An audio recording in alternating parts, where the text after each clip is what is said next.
Hello Booktube, c'est Jess et bienvenue sur ma chaîne aujourd'hui pour une nouvelle vidéo et aujourd'hui c'est un Book Talk. Et aujourd'hui je vais te parler de IRL de Agnès Marot aux éditions Gulfstream dans leur collection Électrogène. Je ne sais pas trop pourquoi je l'ai fait attendre, parce que le pitch déjà me donnait hyper envie, c'était une sorte de roman à la Truman Show, donc étant donné que j'avais adoré The Truman Show, clairement je me suis dit, bah, ce livre, je vais l'aimer. En plus, la couverture est super et j'adore cette tranche rose là. Tu vois, rouge vif, rouge flashy, j'adore ça.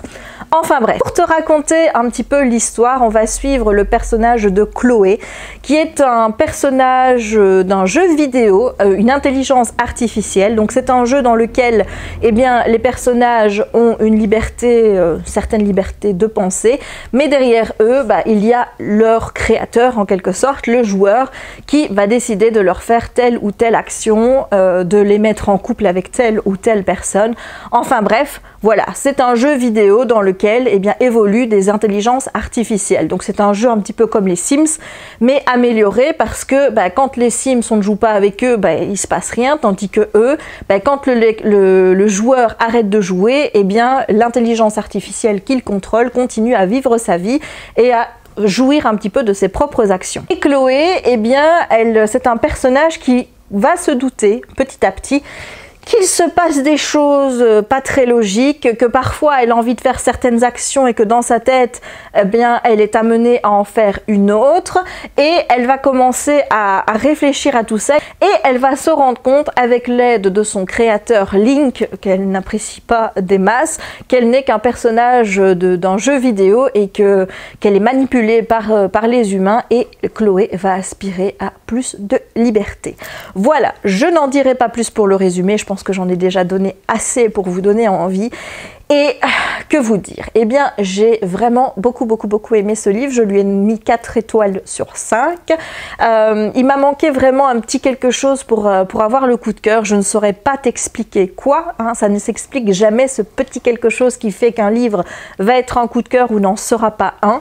Mais là, j'ai vraiment adhéré à l'histoire. J'ai aimé la manière dont l'intrigue était menée parce qu'il y a plein de rebondissements. Il se passe plein de choses. Car au-delà de l'histoire, il y a une réflexion qui se joue sur l'intelligence artificielle, mais pas que, sur les médias, sur le rôle qu'ils jouent et sur la liberté tout simplement. La question étant de savoir est-ce que nous sommes réellement libres. Donc premièrement, je vais te parler un petit peu des éléments que j'ai aimés dans ce bouquin et je clôturerai cette vidéo par te dire, bah voilà, ce qui est un petit peu péché, le peut-être pourquoi, eh bien il n'y a pas eu de coup de cœur sur ce roman.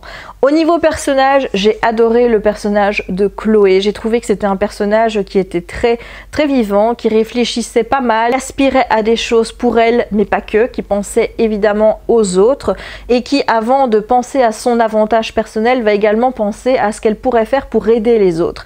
Il ne s'agit pas à elle de trouver sa liberté, mais il s'agit à elle de permettre à toutes les intelligences artificielles qui sont dans ce jeu d'être libres également. Donc Chloé est un personnage qui est altruiste, qui ne pense pas qu'à elle. Comme je l'ai dit, j'ai aimé aussi l'intrigue. L'intrigue est très vivante, il n'y a pas de temps mort dans ce bouquin, il se passe toujours quelque chose, il y a des rebondissements, il y a de l'action. Résultat, on n'a pas le temps de s'ennuyer, on ne voit pas les pages passer, on passe un excellent moment, on est vraiment pris dans l'histoire. Et ça aussi, c'est quelque chose que j'ai aimé parce qu'on pourrait croire que, vu le pavé que c'est, puisqu'il y a quand même plus de 400 pages, eh bien qu'il va y avoir des moments de relâche, des moments où ça va être lent, où il y aura des longueurs, eh bien pas du tout, il se passe toujours quelque chose, que ce soit sur le plan de l'action ou alors sur le plan de la réflexion. Parce qu'il n'y a pas que cet aspect action qui compte dans l'intrigue, il y a toute la réflexion qui est amenée par l'auteur. Et cette réflexion, elle se porte sur deux petits points. Le premier, c'est de savoir un petit peu la place de l'intelligence artificielle dans notre monde. C'est quelque chose dont on entend de plus en plus parler, de plus en plus on voit à la TV, lors des journaux télévisés, qu'on a inventé un nouveau robot qui est capable de faire ci, de faire ça, de penser par lui-même, etc. Et là, bon, je vais peut-être faire un petit peu ma geek en disant ça, ma geek un peu stressée, mais j'ai vu Battlestar Galactica. Pas tout, j'ai pas tout vu, mais j'ai vu Battlestar Galactica. Je sais de quoi parle Battlestar Galactica. Je sais qu'il s'agit de robots d'intelligence artificielle à qui on a donné cette intelligence et qui à un moment donné s'est rebellé contre les humains pour les anéantir. Des robots qui ont pu prendre l'apparence des humains, être comme les humains. Et j'ai vu cette humanité qui devait fuir à travers l'espace pour trouver une autre planète viable où elle pourrait vivre sans se faire attaquer par ces robots.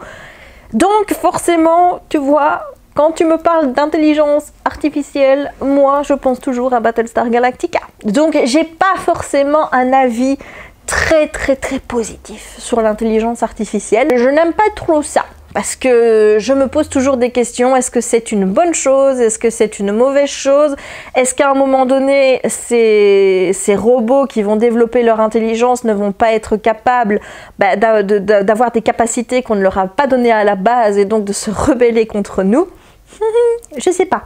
Donc là, l'intelligence artificielle, je ne sais pas. Il faudrait peut-être dire aux scientifiques qui s'occupent d'intelligence artificielle et de créer des intelligences artificielles, est-ce que vous avez vu Battlestar Galactica? Voilà. Moi, je poserai quand même la question avant, hein, on ne sait jamais. Et la question fondamentale qui est posée par le livre d'Agnès Marot, c'est bien sûr la question de la liberté et de savoir si on est réellement libre. Et là, c'est vrai que ce bouquin fait vraiment réfléchir parce que déjà, il y a toute la liberté par rapport à ces intelligences artificielles, de savoir est-ce qu'on doit les considérer à un moment où ils éprouvent les mêmes émotions que nous, qu'ils sont capables de réfléchir comme des humains, est-ce qu'on doit leur donner les mêmes droits et obligations qu'à nous-mêmes? Donc déjà, ça c'est la première question qui se pose par le bouquin. Mais la deuxième question, c'est nous, en tant qu'humains qui jouons à ce genre de jeu, qui sommes abreuvés d'informations par les médias, est-ce qu'on est réellement libre? À ce sujet-là, voilà ce que nous dit l'auteur à la page 187. En vous immergeant dans un monde qui n'est pas le vôtre, en vous abreuvant de divertissements et de moyens de communication qui vous donnent l'illusion de vous informer en permanence, il vous empêche de réfléchir.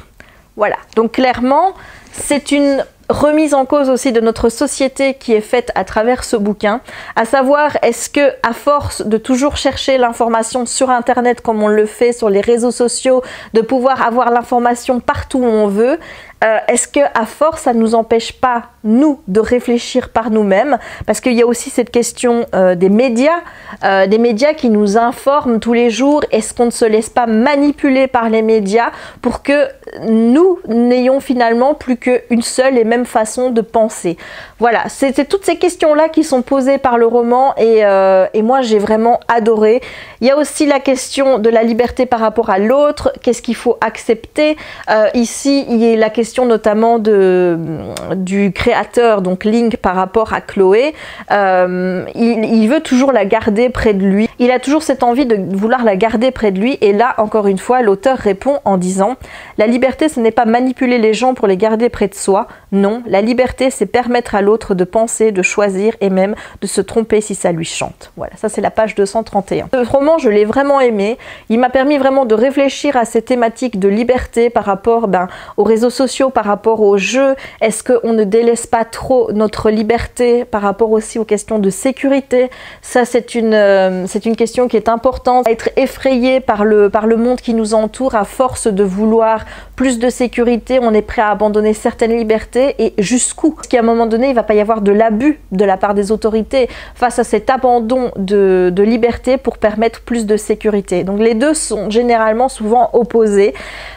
C'est vraiment des lectures que moi j'aime beaucoup, qui me permettent vraiment de réfléchir sur ces questions essentielles, et la question de la liberté, elle est vraiment essentielle.